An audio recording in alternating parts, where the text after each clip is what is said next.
In this lesson, we'll learn how to host an Angular application on AWS S3.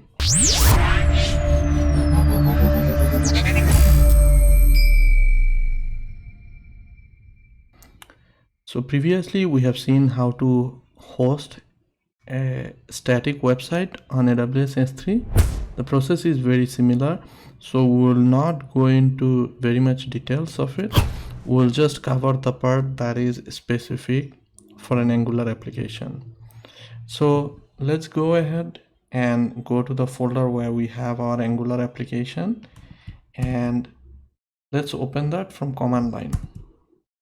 And once we are there, we need to type this command ng build -- prod to generate a distribution folder where we have the transcompiled file that we need for hosting.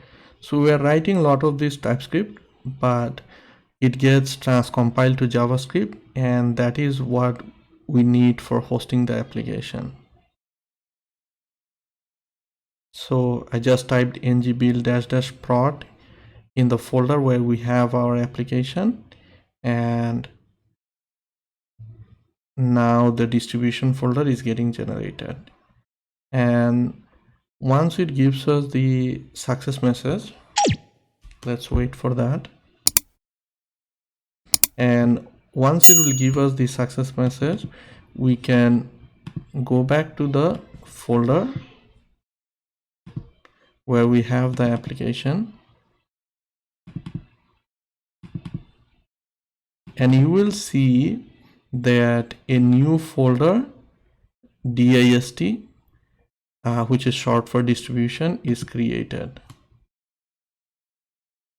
So it is still working. Now it has completed generating the distribution folder. So we can go inside and we can see that now we have another my photo application folder, but this is slightly different and it has only few files as opposed to many TypeScript file in the actual source code folder. So once we have this, we can go back to browser and we can log into our AWS console.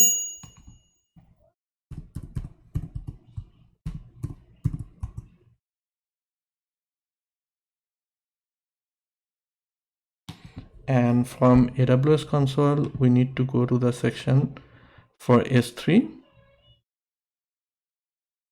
And in the S3 section, we need to create a bucket for our new photo application.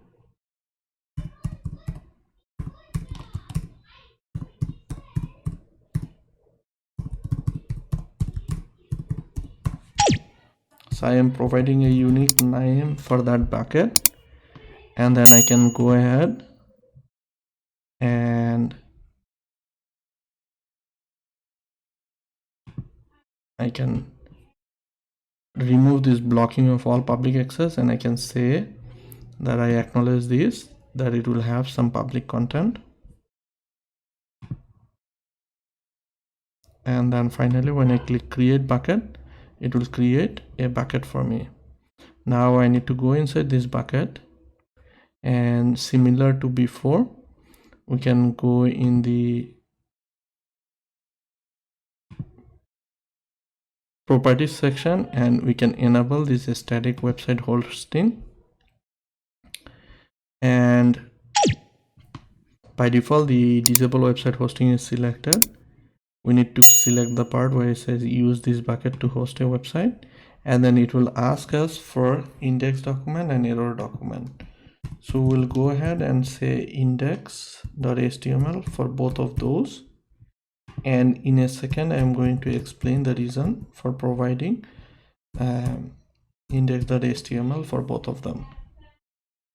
And then I can save this. So a static website hosting is switched on for this bucket. Now I can go to the bucket and I can upload file here.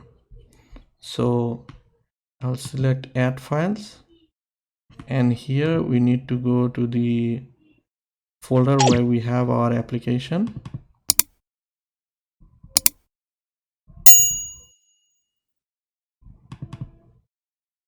And instead of selecting this folder, we need to go inside the distribution folder, and inside the my photo application folder there, until we see all this distribution file.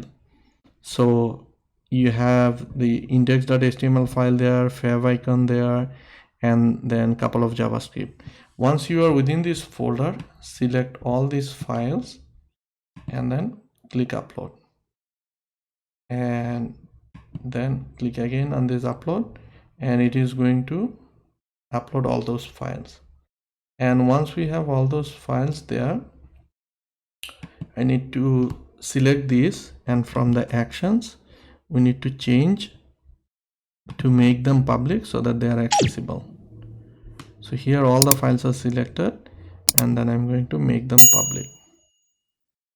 And once they are made public, now I can go back to the properties, and then if I click on this bucket hosting, it will give us the endpoint where we can see this application. So you can click on this link, or you can copy that link and open that in a different browser. So that is going to show us our Angular application.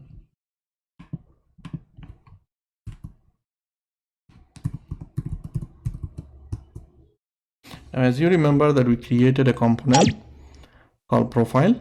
So when we type this profile, it is going to that component. So this is the reason why for the error as well, we created the index.html, because so this profile, when we type this URL, AWS will see that there is no profile folder within this folder, but it knows that we are saying that whenever error happens, also pass that control to index.html. So it is going to pass the control to the Angular application that I have this path called profile, what to do with this. Now once the control goes to the Angular application, Angular knows, because of its routing, that for this particular routing this component needs to be rendered. So that's how we host our Angular application.